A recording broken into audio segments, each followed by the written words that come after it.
Bueno, buenos días a todas las presentes. Estamos hoy en jueves 15 de abril. Aquí estamos el equipo docente completo en clase con el profesor Nicolás Wiener, el profesor Enrique Chiesa, concretamente, y quien les habla. Y vamos a introducirnos en esta reunión sincrónica de hoy en un aspecto muy importante que luego tendremos que desmenuzar cuando hablemos de la planificación áulica.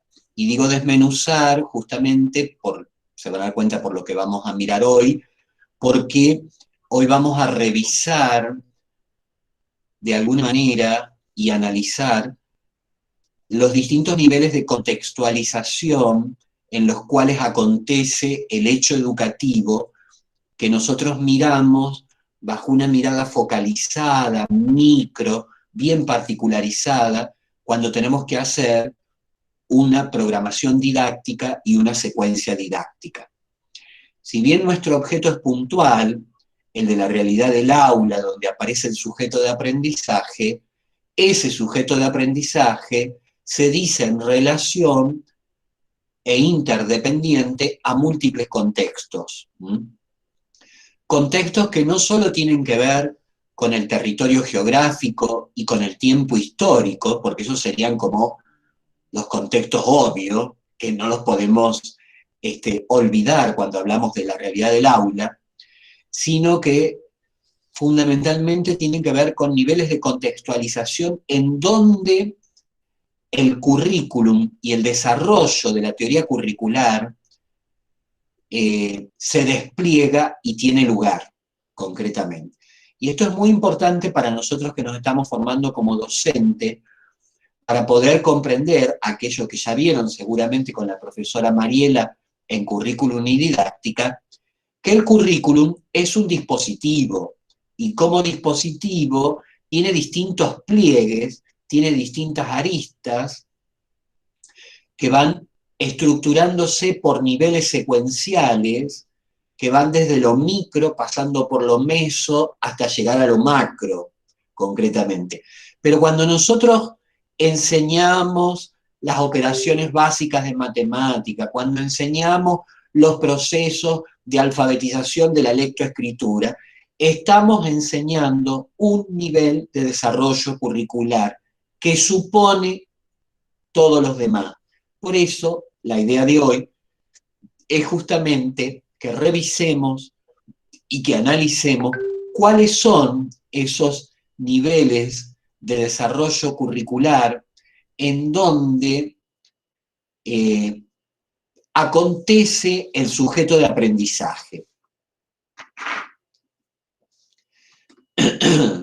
Y lo primero que tenemos que decir, justamente, en función de lo que planteábamos en la reunión pasada, en la reunión sincrónica pasada, es que, ustedes recordarán, hacíamos alusión a esta cuestión que tiene que ver con los procesos de apropiación del conocimiento que se dan al interior del aula. Y esos procesos de apropiación del conocimiento que se dan al interior del aula tenían que ver fundamentalmente con tres dimensiones o tres elementos. Recordad lo que expresábamos y lo que ustedes tienen que entregar en esta primera trabajo práctico, concretamente de análisis, ¿no? Aquello que tiene que ver con el conocimiento científico o el conocimiento disciplinar, aquello que tiene que ver con el conocimiento cotidiano o el conocimiento de la opinión o de la doxa, del sentido común, y aquello que tiene que ver con el conocimiento pedagógico tecnológico, es decir, aquel conocimiento disciplinar, científico y cotidiano que se torna en el aula objeto de la enseñanza y que se dice de múltiples maneras. De allí que la mediación de ese tipo de conocimiento general a ese conocimiento aplicado los matemáticos franceses como Chevalard y Brousseau lo denominaron transposición didáctica. Bien, eso que vimos un poco en la reunión pasada, lo vamos a traer ahora en relación con el sujeto de aprendizaje y los modos y formas en que ese sujeto de aprendizaje actúa un currículum y lo desagrega en distintas capas, en distintos niveles, justamente, para comprender esto que decíamos al inicio, que la realidad del aula y que el currículum es un dispositivo complejo y como dispositivo tiene distintos niveles de aplicación que yo, cuando soy maestra, maestro, debo tener en cuenta a la hora de planificar mi programación pedagógica de aula, de área, y también mi secuencia didáctica. Esto es lo primero que vamos a remarcar justamente para hablar de este encuadre desde donde estamos empezando a hablar justamente en el campo de la secuencia, ¿no? Bueno, ahí está intentando presentarse. Ustedes me dicen si se llega, si se alcanza a ver.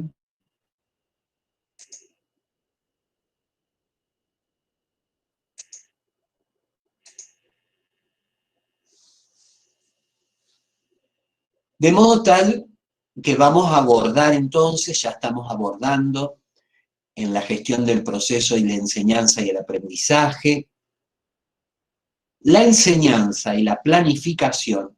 La enseñanza que empezamos a trabajar la semana pasada con el conocimiento científico, pero que vamos a avanzar en las próximas semanas justamente con la planificación, pero abordada desde una concepción del conocimiento complejo. No porque le guste o le disguste al equipo de cátedra, sino porque en realidad este es uno de los contenidos mínimos que está planteado como descriptores en el plan de estudio para esta materia. Les pido por favor que vayan al plan de estudio y que revisen los descriptores y los objetivos que están planteados para esta materia. No se olviden de hacer esa tarea, porque eso es muy importante.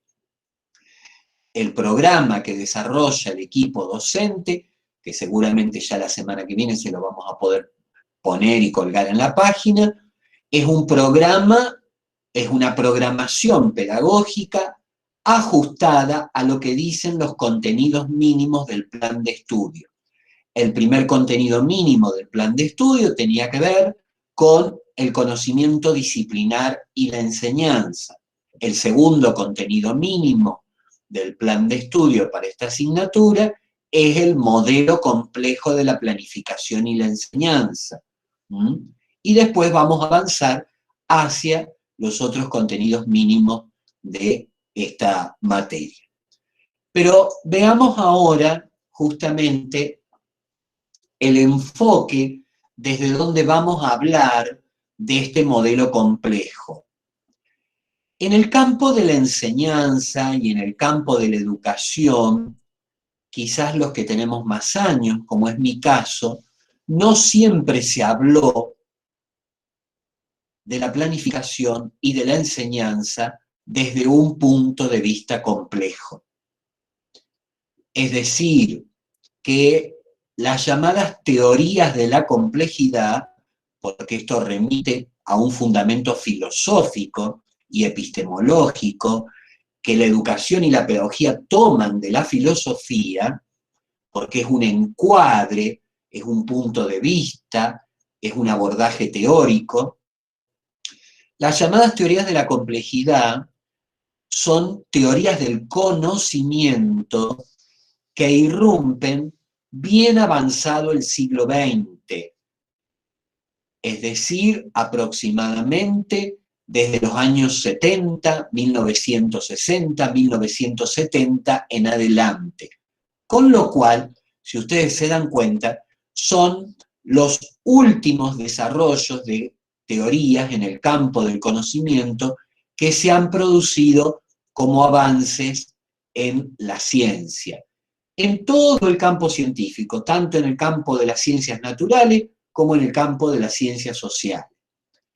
La educación no puede estar ajena justamente a esos desarrollos propios del conocimiento, ya que trabajamos con el conocimiento y los procesos de enseñanza, y de esta manera toma, adhiere, se empapa, se nutre, se alimenta de las teorías de la complejidad para comprender los procesos de enseñanza en el aula.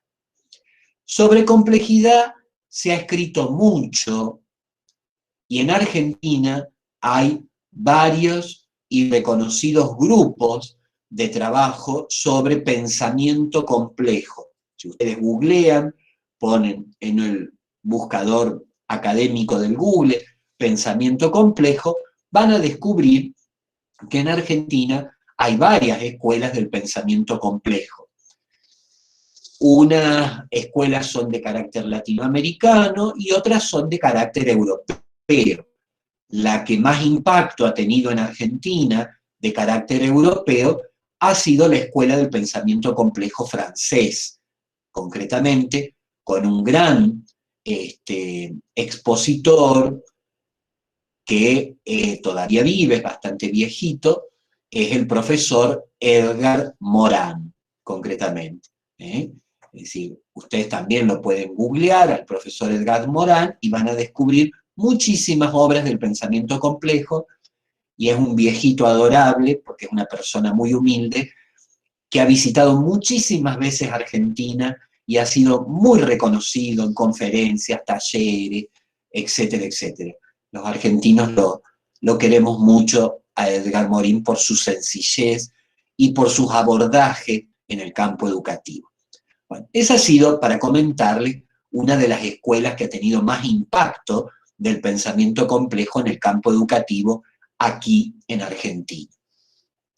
Yo me voy a referir hoy, concretamente, a este abordaje del pensamiento complejo en el campo de la enseñanza y de la planificación educativa desde la perspectiva, por eso se las estoy presentando en esta diapositiva, de esta profesora emérita.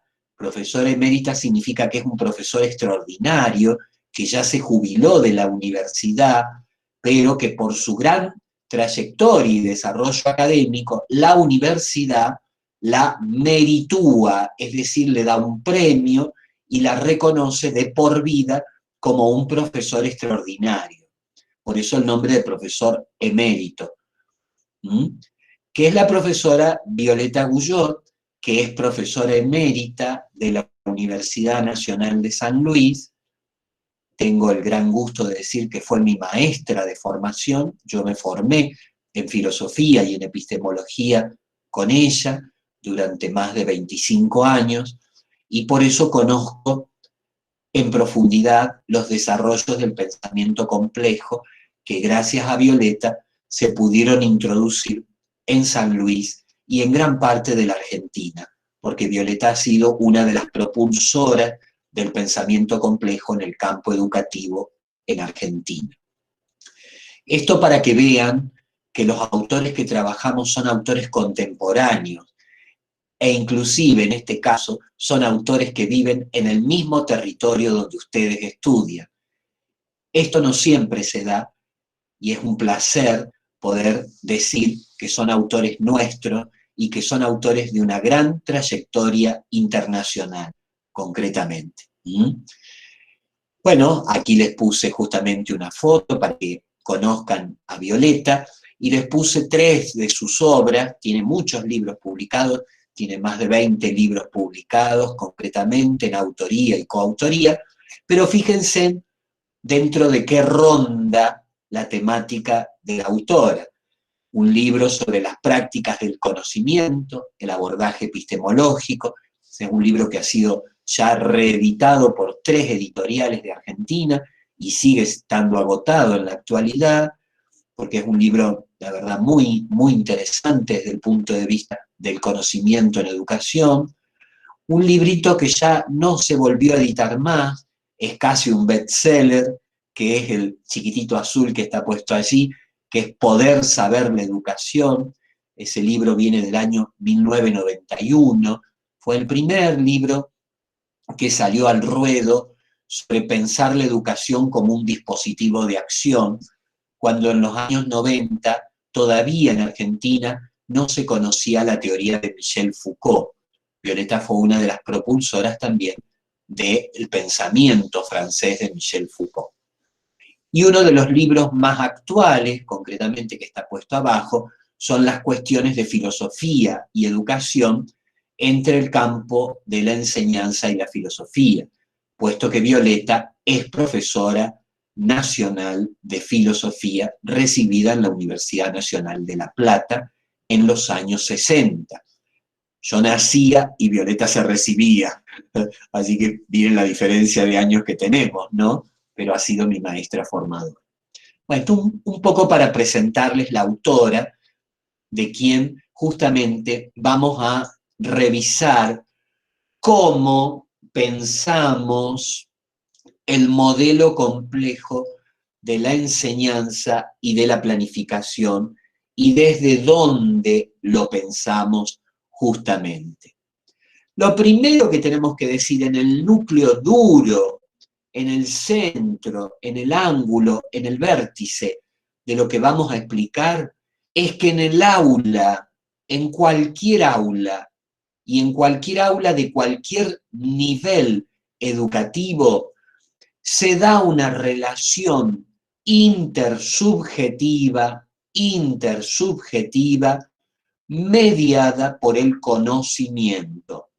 No es una relación amical, no es una relación de pares, no es una relación no formal, es una relación entre sujetos cuya mediación está dada exclusivamente por el conocimiento. Esos sujetos son el sujeto que enseña y el sujeto que aprende, que normalmente lo llamamos docente y alumno.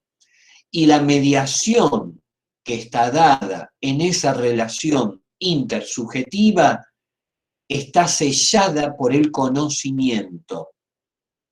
El docente enseña la matemática, el docente enseña la lengua, el docente enseña la ética y la formación en valores, el docente enseña la educación artística, el docente enseña contenidos de adaptabilidad en la educación especial y el alumno aprende.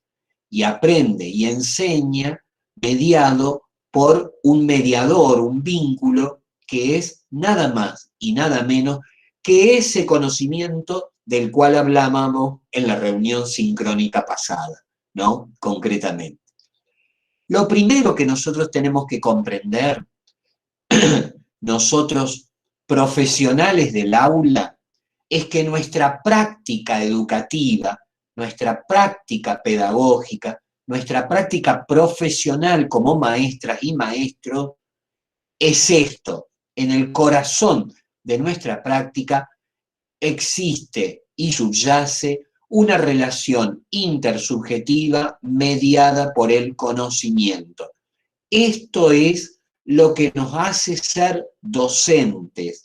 Esto es lo que nos da la especificidad en la que nadie nos puede reemplazar en ninguna otra profesión que exista, puesto que nosotros nos preparamos durante un tiempo determinado en la universidad justamente para trabajar con esas mediaciones y con esos procesos intersubjetivos del conocimiento.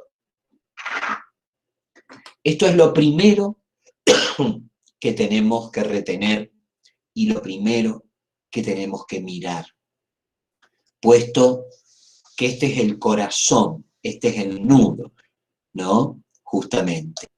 A partir de este nudo, vamos a empezar a considerar dónde, cuándo y cómo, dónde, cuándo y cómo se dan y se producen estas mediaciones intersubjetivas con el conocimiento, que no significa otra cosa que repensar los múltiples niveles de contextualización en que acontecen y emergen las prácticas educativas. Múltiples niveles de contextualización. Y ahí pasamos entonces a la próxima figura, justamente, ¿no? Ese nudo que tiene que ver de la práctica educativa, de la práctica intersubjetiva del conocimiento, tiene niveles de aplicación para nosotros maestras y maestros. El primer nivel al cual se remite es que esa práctica educativa se da en un contexto escolar. Este es el primer nivel de desagregación, el de la institución escuela. Por eso nosotros somos maestras y maestros de la educación formal, porque estamos institucionalizados y estamos dentro de una estructura pedagógica. Esa escuela, que puede ser una escuela de nivel primario, esa escuela que puede ser una escuela de nivel inicial, esa escuela que puede ser una escuela de nivel secundario, no importa cuál sea el nivel, este proceso de apropiación del conocimiento y de mediación intersubjetiva se da y se produce y acontece en toda institución escolar. Claro que esos procesos de práctica educativa remiten a contextos en donde la institución escolar está anclada. Ustedes veían en práctica 1, que se llama práctica justamente profesional e investigación educativa, la relación entre escuela y comunidad. Eso lo veían en práctica 1, ¿no es cierto? Y cuando descubrían la relación entre escuela y comunidad, descubrían que hay distintos tipos de escuelas en distintos tipos de comunidades. Por lo tanto, recordemos en relación a la práctica 1, justamente, que este proceso subjetivo de aprendizaje y de enseñanza se puede dar en la escuela primaria, en una escuela urbana, en una escuela urbano marginal, es decir, de la periferia, se puede dar en una escuela rural, se puede dar en una escuela hospitalaria, se puede dar en una escuela carcelaria, se puede dar en una escuela de jóvenes y adultos. Fíjense en los múltiples contextos de instituciones escolares a las cuales ustedes como maestras de nivel primario pueden estar habilitadas para trabajar en el campo de la enseñanza de ese proceso de aprendizaje. Esto es muy importante. No piensen solo en el grado común de la escuela urbana, sino piensen en las múltiples instituciones escolares para las cuales el título profesional que ustedes adquieren las habilita en el mundo del trabajo. Esta institución escolar, sin duda, tiene un aquí y una ahora, aquí y ahora, es decir, tiene un tiempo y tiene un espacio, tiene una geografía, una localización y tiene una historicidad. Cuando hablamos de la práctica educativa que ejercés en el 4º grado de la escuela Alberdi, estás hablando de la práctica educativa de una escuela urbana de Justo Darac en el año 2021. Esto es lo primero que tenemos que comprender. ¿Por qué? Porque los procesos de mediación del conocimiento dicen relación a un aquí y una ahora. No se me pueden olvidar que cuando hagan un ejercicio de planificación, están planificando para niños reales y concretos, no están planificando en abstracto, no están planificando en absoluto, están planificando para estos niños, de estas escuelas, de este grado y en esta ciudad y en este tiempo histórico. ¿Se entiende? Esto es lo primero que tenemos que revisar. Práctica educativa, primer nivel de desagregación curricular, la institución escolar. Por lo tanto, yo maestra, lo primero que voy a tener que conocer para encuadrar esta práctica educativa es el proyecto institucional de la escuela. Maestra, primer día de trabajo de su vida laboral. Entro a la escuela, me afectaron el cargo y las horas a esta escuela. Lo primero que tengo que hacer, señora directora, yo soy la maestra Pepita Pérez, Juanita Arao, Jacinta Arao. Por favor, ¿me permite conocer el proyecto institucional? Lo primero que, porque el proyecto institucional es el nombre y apellido de la escuela. Es la perspectiva de institución escolar que esa escuela ha creado para sí. Entonces, cuando yo tenga que hacer mi programación de aula, mi secuencia didáctica, lo primero que tengo que conocer es en el aula de qué escuela estoy trabajando. Porque entonces allí estoy conociendo a qué alumnos estoy enseñando. ¿Se entiende? Concretamente. Entonces, primer nivel de desagregación de esa práctica educativa con el conocimiento es el de la institución escolar. Pero la institución escolar no es una isla, no es un aerolito caído del cielo y puesto ahí en el medio del desierto. La institución escolar forma parte de un gran engranaje, de una gran estructura que se llama sistema educativo. Acá se empezó a complicar la cosa, ¿no es cierto? Porque ya parece que no enseño solo dentro de una escuela o dentro del aula de cuarto grado de la escuela Alberdi, sino que también enseño ese cuarto grado de la escuela Alberdi de Justo Darac, está dentro de ¿qué? Del sistema educativo de la provincia de San Luis. Y ahí se empezó a complicar un poquito la cosa. ¿Por qué? Porque hasta la dimensión anterior, yo les decía que ustedes tienen que pedirle a la directora de la escuela, al equipo directivo de la escuela, el proyecto institucional para encuadrar mi práctica y mi secuencia didáctica. Pero ahora, además del proyecto institucional, lo que van a tener que pedir y tener en cuenta es el currículum de la provincia de San Luis. Segundo dato. Tengo que ir a la página del Ministerio de Educación de la provincia de San Luis, que ya la están consultando porque tienen que hacerse habitué de esa página es referente para ustedes como maestra, y tengo que buscar cuál es el currículum de escuela primaria para la provincia de San Luis. Una larga edición de casi 300 páginas que tengo que tenerla, que tengo que conocerla. Por suerte, ahora hacen un clic y lo bajan digitalmente y lo pueden tener como un archivo en sus teléfonos, en su computadora, la que lo quiere imprimir lo imprime, etcétera, etcétera.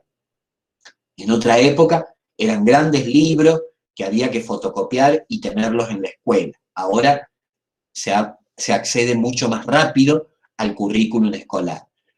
¿Qué es el currículum escolar? No me voy a poner a explicar esto porque ustedes ya lo vieron en la materia de currículum y didáctica. El currículum escolar tiene que ver, el currículum provincial, perdón, currículum provincial, ¿con qué tiene que ver? ¿Con qué tiene que ver? Con esos acuerdos que la provincia de San Luis tiene para todas las escuelas primarias del territorio provincial. Es decir, que una escuela de Naschel, una escuela de Arizona, una escuela de Concarán o una escuela de Justo Darac van a trabajar el mismo currículum para la enseñanza de la matemática o de la lengua en el 4º grado de la escuela primaria. Estos son acuerdos. Son acuerdos.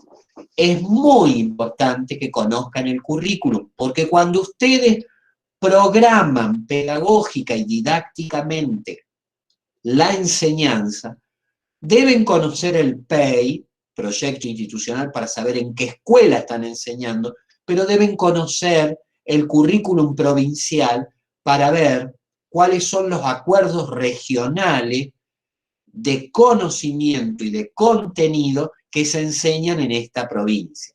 Por ejemplo, en 4º grado, en toda la Argentina, se enseña el territorio provincial, el territorio regional.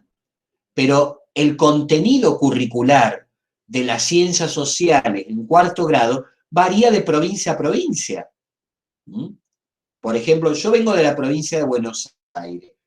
Cuando yo estudié 4º grado en la provincia de Buenos Aires, a mí me enseñaron la geografía y la historia de la provincia de Buenos Aires, porque vivía en Buenos Aires. En cambio, el profe Nico o el profe Enrique, que son puntanos de pura cepa, hicieron su 4º grado en la escuela de San Luis y tuvieron, se ríen porque hemos estado jaraneando con esto, han tenido que estudiar la geografía y la historia de San Luis. ¿Por qué?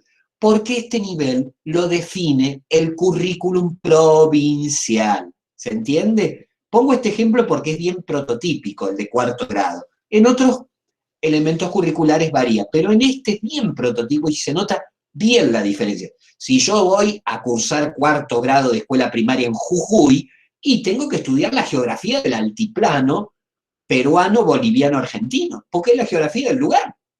No puedo estudiar la pampa húmeda o las estepas de la Antártida, si no es mi geografía, ¿se entiende? Es decir, tengo que ir mirando, justamente, imagínense a un Colla del altiplano peruano-boliviano explicándole las nieves eternas de la Antártida.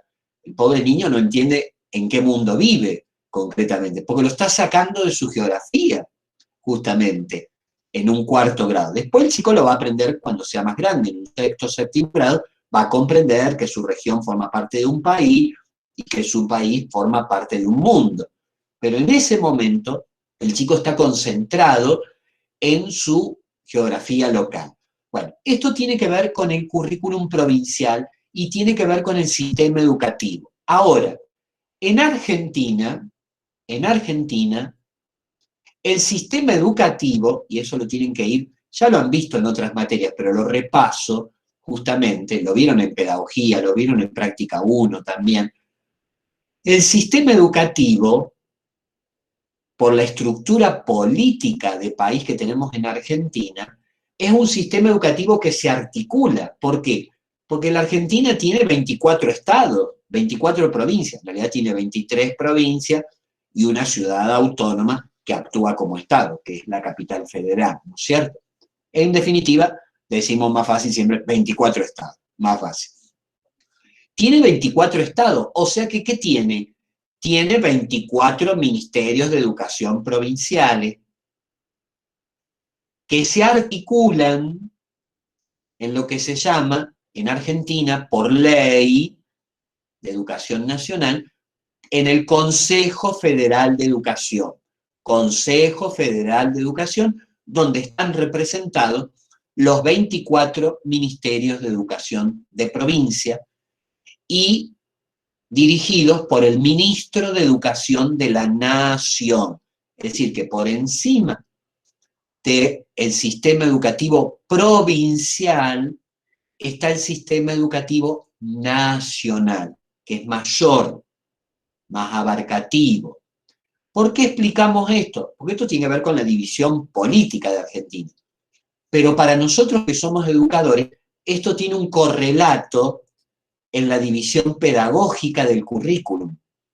¿Por qué? Porque la Argentina, además de tener acuerdos curriculares para cada provincia, tiene acuerdos curriculares a nivel nacional. A nivel nacional, que ustedes ya los han conocido en otras materias y que se llaman NAP, Núcleos de Aprendizaje Prioritario.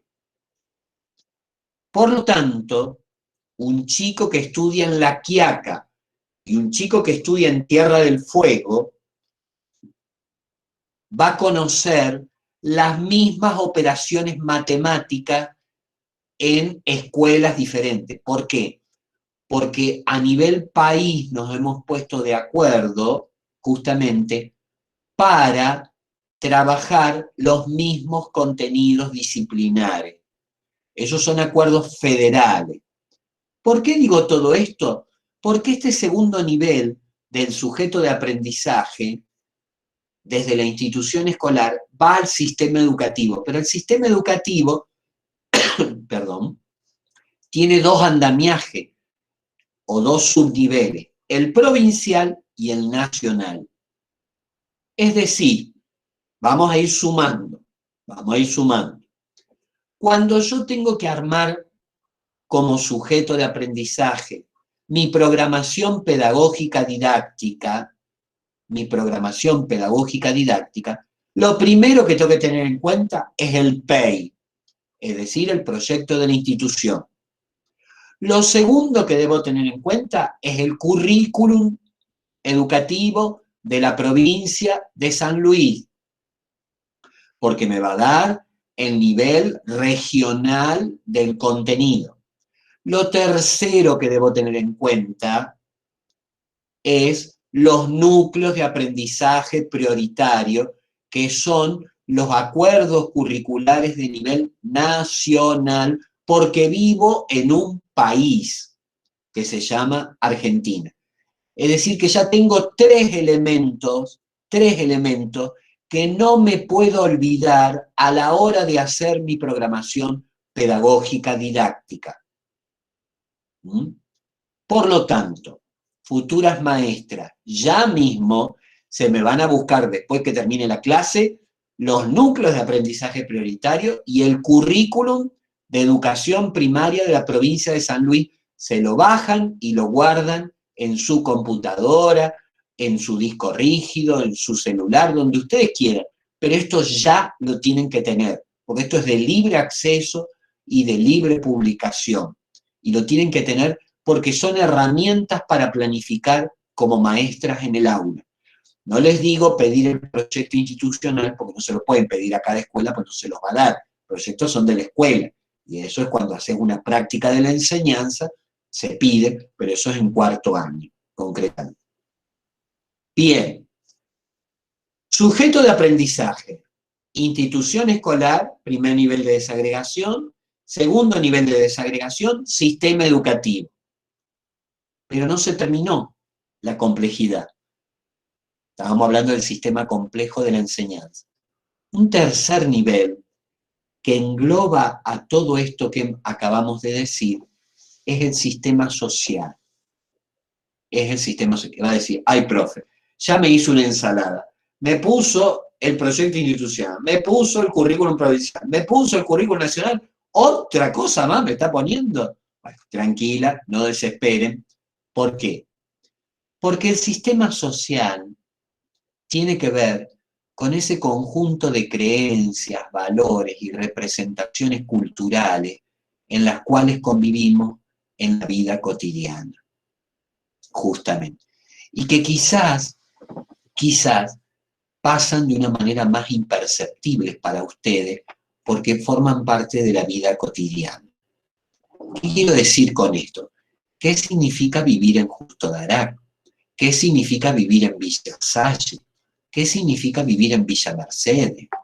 ¿Qué significa vivir en San Luis? ¿Qué significa vivir en Jujuy? Cuando digo qué significa, ¿cuáles son los modos de vida cultural y social propio de la sociedad en que vivimos? Y ese qué significa tiene que ver también con las temporalidades históricas. ¿Por qué? No es lo mismo el qué significa vivir en Justo de Arac hace 114 años cuando Justo de Arac se fundaba, que qué significa vivir en Justo de Arac 114 años después, hoy en el año 2021. ¿Se entiende? Las creencias, los valores culturales seguramente se han transformado, han variado, y no es lo mismo una escuela primaria de hace 100 años atrás, 50 años ahora, o en el presente.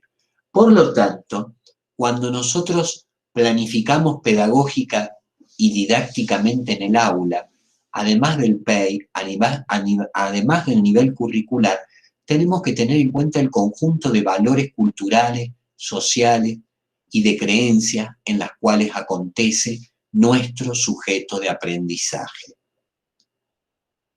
Si yo trabajo en el medio del campo como maestra primaria en una escuela rural, no puedo estar ejemplificándole a esos niños con ejemplos de la vida urbana, porque culturalmente esos ejemplos les son ajenos, ¿se entiende? Entonces tengo que ser cuidadosa justamente en dónde contextualizo el sistema social de acuerdo a la realidad institucional en el cual voy a desplegar el currículum y el proceso pedagógico del aula. Esto es muy importante, quizás tan o más importante que todo lo demás, pero es imperceptible y forma parte de la vida cotidiana. Pero yo como maestra no puedo desentenderme de estos niveles de desagregación del currículum. Entonces, esta complejidad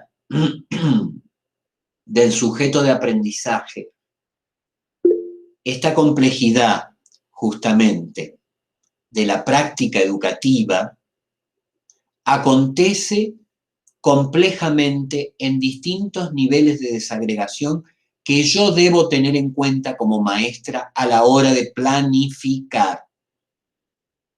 Después no digan, el profesor de práctica 3 no me dijo nada. No, se lo estoy diciendo con nombre y apellido. PEI, currículum provincial, núcleos de aprendizaje prioritario. Ahí el profe Nico está compartiéndole justamente los links de enlace, facilitándole la tarea de la búsqueda, y sistema social cultural de creencias y valores. Por favor, no se me olviden de estos redondeles, de estos círculos y de estas dimensiones, porque si no, su práctica educativa, pedagógica, queda descontextualizada, chicas. Y el aula es una realidad histórica, el aula es una realidad temporal, el aula es una realidad situada geográficamente. Por favor, no se me olviden de esto. Ahora bien, esa práctica educativa que yo hago en estos niveles de desagregación del currículum, tienen distintos afluentes que me sostienen como andamiaje, como basamento, la estructura curricular. Por un lado, esa estructura curricular está dada concretamente por unas teorías del conocimiento. Allí dice la palabra teorías epistemológicas. Sí, lo veíamos la clase pasada, ¿no? Justamente de un conocimiento científico, de un conocimiento disciplinar, de un conocimiento matemático, lingüístico, social, natural, biológico, artístico, el que fuere. Es decir, que esa práctica educativa se sustenta en una teoría del conocimiento. pero además, se sustenta en una teoría del sujeto. Ustedes trabajaron en psicología del desarrollo, en psicología educacional, en psicología del aprendizaje, las distintas teorías del sujeto. Bueno, por favor, me traen esas teorías que estudiaron con el profesor Rodolfo y con el equipo de cátedra ahora para aplicarlas en los procesos de programación pedagógica didáctica, porque yo las necesito. Están hablando de un niño de 6 años, están hablando de un niño de 8 años, están hablando de un niño de 11 años. ¿Cómo se dan los procesos subjetivos del conocimiento desde las teorías del aprendizaje para realizar la programación pedagógica didáctica del aula? No son materias aisladas, son materias que justamente ahora las tienen que empezar a instrumentar y a aplicar, Ustedes vieron en antropología filosófica teorías del sujeto y teorías también del conocimiento. Me las traen acá y me las empiezan a aplicar. Por favor, desempolvan los apuntes de esas materias y las tienen arriba de la silla, del escritorio, de la cama, de la mesita de luz, en la estantería, en la biblioteca, donde ustedes quieran. Pero todo esto me lo tienen que poner en juego a la hora de pensar ese sujeto del aprendizaje y a la hora justamente de pensar la programación pedagógica didáctica. Fíjense en ustedes que todo lo que acabamos de ver anteriormente, los niveles de desagregación y estas teorías que subyacen, cómo se va complejizando el modelo de aprendizaje y de enseñanza, por eso es un modelo complejo, están atravesados por un elemento que ya dijimos hace un rato, la vida cotidiana, la vida cotidiana.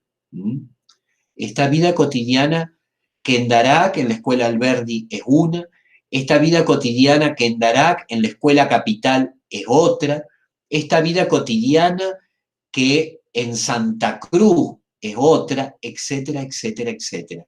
Yo, maestra, por ejemplo, hoy, esta vida cotidiana se llama contexto de pandemia, esta vida cotidiana se llama contexto de COVID-19, esta vida cotidiana del aula se llama burbuja en la cual tengo que enseñar a los alumnos. Miren si no me atraviesa la vida cotidiana el currículum escolar. Es muy importante. Esta vida cotidiana y este sujeto de aprendizaje interactúa constantemente entre una relación entre la teoría y la práctica, entre la práctica y la teoría. ¿Por qué? Porque lo que jugamos en el currículum provincial, me distrae el profesor Nicolás con su mensaje, concretamente son conocimientos teóricos, conocimientos disciplinares, pero lo hacemos ¿dónde? En el campo de la práctica educativa, porque los estoy enseñando. Entonces, constantemente en el aula yo juego con esos niveles de desagregación del currículum, ahí que el profe le ponía varios enlaces concretamente, pero ¿dónde? En un aquí y en una hora de una vida cotidiana donde interjuego entre la teoría y la práctica. Por eso, esa línea que atraviesa el modelo complejo de vida cotidiana y de teoría y de práctica, y que finalmente remite a ese tercer eje que también atraviesa, que es el del poder y el saber.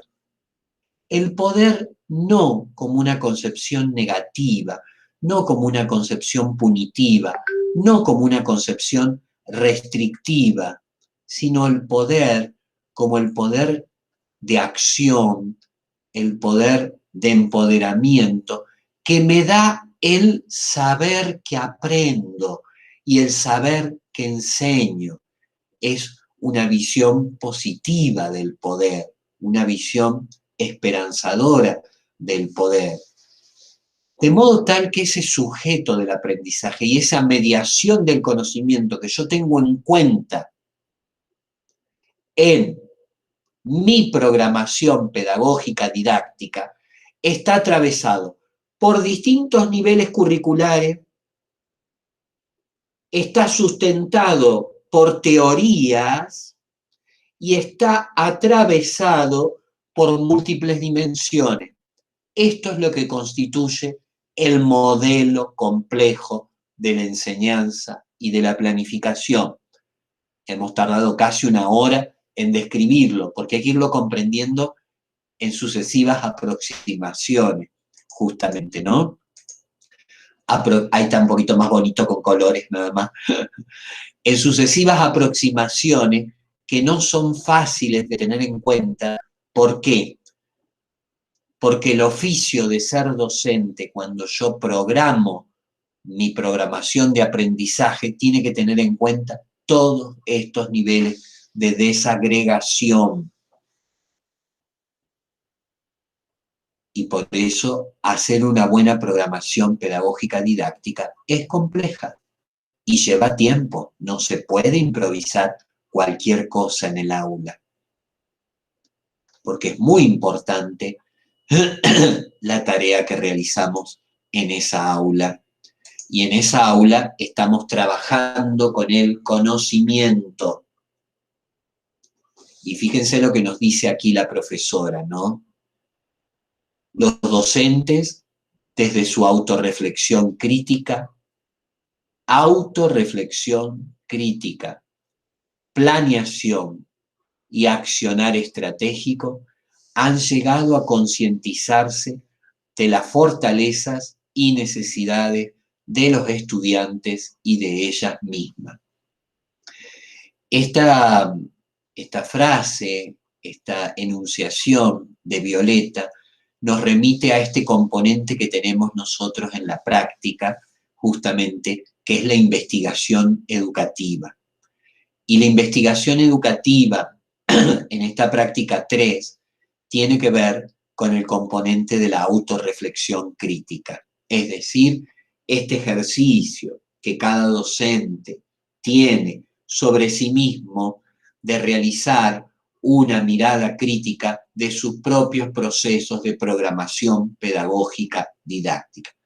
Nosotros más adelante vamos a trabajar sobre algunas estrategias y herramientas de esta mirada crítica autorreflexiva, pero quería presentárselas ahora para que vean que la práctica profesional y la investigación educativa en esta práctica 3 están íntimamente relacionadas y son complementarias, no son elementos aislados.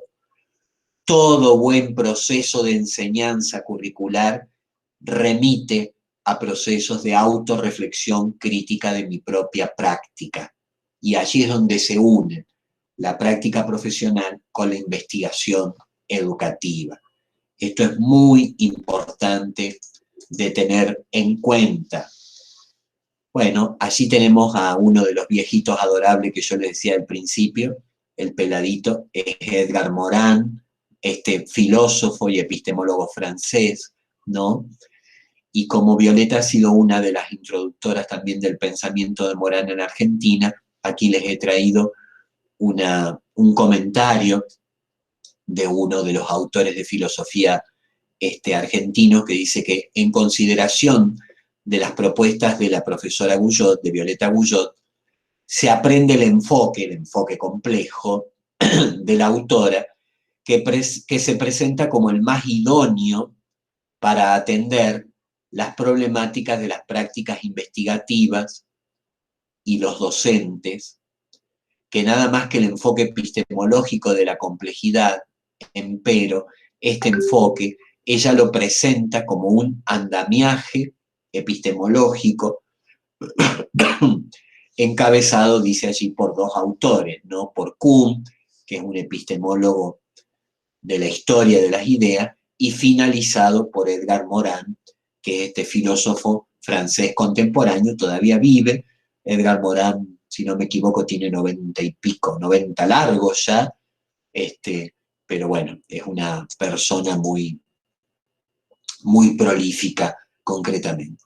Y hacia el final de este PowerPoint que ustedes tienen en el aula, concretamente, ahí yo les he dejado justamente 3 referencias específicas de la autora para que ustedes vayan a buscarlas, indaguen concretamente, que son, primero, un video explicativo cortito, unos 4, 5, 6 minutos, donde ella habla con muchísima claridad de lo que son las relaciones de saber-poder en la escuela, esto que recién estábamos hablando. Ahí tienen el link al canal de YouTube. Y después 2 artículos que son bastante interesantes, justamente, y que tienen que ver con las prácticas del conocimiento y las historias de las prácticas educativas. Hay muchísimo escrito sobre la autora, pero yo he seleccionado justamente estas 3 cosas porque me han parecido las más significativas y las más importantes, de modo tal que las convido a que ustedes las puedan leer y a que ustedes las puedan como ir procesando, porque es muy importante. Ustedes hicieron un primer ejercicio que están entregando, que tiene que ver con estas diferencias entre conocimiento científico, disciplinar, conocimiento cotidiano, conocimiento pedagógico tecnológico. Hoy nos introducimos a los distintos niveles de desagregación de ese conocimiento que tiene que ver con el currículum, y lo que pedimos que vayan como comprendiendo este lenguaje, porque todo esto que estamos explicando, tanto en las primeras clases sincrónicas como en esta, van a tener que ser instrumentados en lo que va a venir a futuro, que son justamente todos los procesos de planificación pedagógica, didáctica y de secuenciación del contenido. ¿Mm? Bueno, hasta aquí mi presentación, que ha sido un poquito larga. Yo creía que iba a ser un poquito más corta, pero hay que ir despacio y esto tiene su complejidad.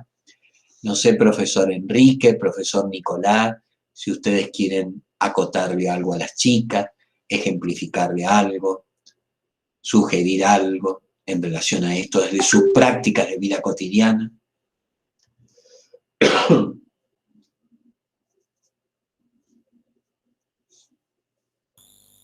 Brevemente. Bueno, profe, chicas, la verdad que muy completa la presentación y la importancia de lo que significa este condicionante transversal a la hora de pensar la planificación, que es el contexto, ¿no? Y todos los niveles de desagregación del currículum a nivel regional, a nivel nacional. Creo que es importantísimo. Ahí yo les aportaba a las chicas las direcciones, los enlaces para que accedan al diseño curricular jurisdiccional de la provincia y también a la página .edu.ar, donde están los núcleos de aprendizajes prioritarios del nivel primario. Y la verdad que sí, tengo varias cosas, digamos, para comentar, pero sinceramente no vamos a extender demasiado el encuentro. Yo lo que quería sugerir, como decía el profe, a las chicas, en el marco de comprender mejor lo que significa este paradigma de complejidad en el que se enmarcan las prácticas docentes, prácticas pedagógicas, prácticas de enseñanza, prácticas profesionales. Es un libro que es muy ameno, que justamente es de Edgar Morin, que es los 7 saberes de la educación del futuro, que si puedo yo les voy a conseguir el enlace de acceso libre. Y realmente, como decía el profesor, ¿no? Yo quiero quedarme con la idea y compartirla, que si hay algo que tiene de complejo en sí misma la práctica, más allá del nivel, digamos, de saber en el que lo tiene que llevar adelante el docente, el profesor, ya sea en un nivel de planificación, en un nivel de práctica pedagógica, ¿no? Un nivel de práctica educativa, tiene en sí mismo el poder de ir innovando la teoría, ¿no? Las prácticas educativas se van complejizando, pero se van reformulando a la luz del contexto, se van actualizando, van cambiando en sí, ¿no? Entonces, creo que en ese sentido este nivel digamos, de lo que significa el contexto social, histórico, político, cultural, donde se inserta la práctica educativa, esta relación intersubjetiva entre el docente y el estudiante, mediado por el conocimiento, es importantísimo de considerar, ¿no? Vuelvo a decir, creo que esta explicación que el profe nos ha brindado sirve, digamos, a los fines de uno, cuando planifica como docente, considerar el contexto en la fundamentación, ¿no?, de la propuesta, y sobre todo tomar posición docente, como profesional de la educación, a la hora de concebir el conocimiento científico, el conocimiento escolar, a la hora, digamos, de considerar el saber regional, el saber situado de los territorios específicos donde se encuentran las instituciones escolares, entre otros aspectos. Y bueno, y en la actualidad pensar cómo va virando, ¿no?, cada vez más el tema de que ahora la escuela está, digamos, se está mudando, está migrando al hogar, ¿no? En este sentido de cómo las prácticas de alguna manera nos van forzando a los docentes a tener que capacitarnos cotidianamente, día a día, ir aprendiendo, digamos. Yo siempre digo que un docente comprometido realmente aprende hasta el último día en el que ejerce su carrera docente, y esto también a la luz de los nuevos contextos, de los nuevos territorios en los que nos fuerza la virtualidad por esta coyuntura histórica, también amerita ir considerando, digamos, apropiar el manejo de estos recursos tecnológicos que hacen a una buena práctica docente, a un docente comprometido en tiempos actuales, vamos a decir, ¿no? Así que fíjense ustedes que, como decía el profe, atravesada esta práctica educativa por la vida cotidiana, cómo de alguna manera el poder, la fuerza de esta práctica, dice Violeta Guyot en algún momento, va generando la práctica agujeros en los muros de la teoría, y hay que sentarse a revisar, a reflexionar críticamente, como decía el profe, sobre nuestras prácticas para volver a construir nuevos andamiajes, nuevas, digamos, maneras, formas de generar, digamos, prácticas pedagógicas, de nuevas formas digamos, de mediar conocimiento en el aula presencial como en el aula virtual. Así que disculpen los ruidos de fondo, sinceramente no sé cómo hacer ya con el ceferino, pero bueno, quería compartir esta reflexión con ustedes, espero que sirva. Y bueno, vuelvo a repetir, si puedo conseguir el texto, se los voy a pasar a las chicas, porque realmente es ameno, nos permite comprender la profundidad de la intersubjetividad, el texto de 7 saberes de la educación del futuro, y lo que significa el compromiso de la práctica. Ya se lo puso el profe ahí el link. Buenísimo, profe, muchas gracias. Ahí está puesto el link en PDF en el chat. Si lo quieren bajar las chicas, lo pueden bajar. Bueno, nada más para aportar, profe, la verdad que hermosa presentación, y sinceramente volver a decirle a las chicas que estamos a disposición por las consultas, vía chat de WhatsApp, vía Gmail, vía aula virtual. Muchas gracias, profesor, por permitirme este pequeño aporte. Henry, ¿andás por ahí, Enrique? ¿Querés aportar algo, acordar algo? No sé si está... Se nos ha ido el Enrique, me parece. No tiene muy buena conectividad tampoco.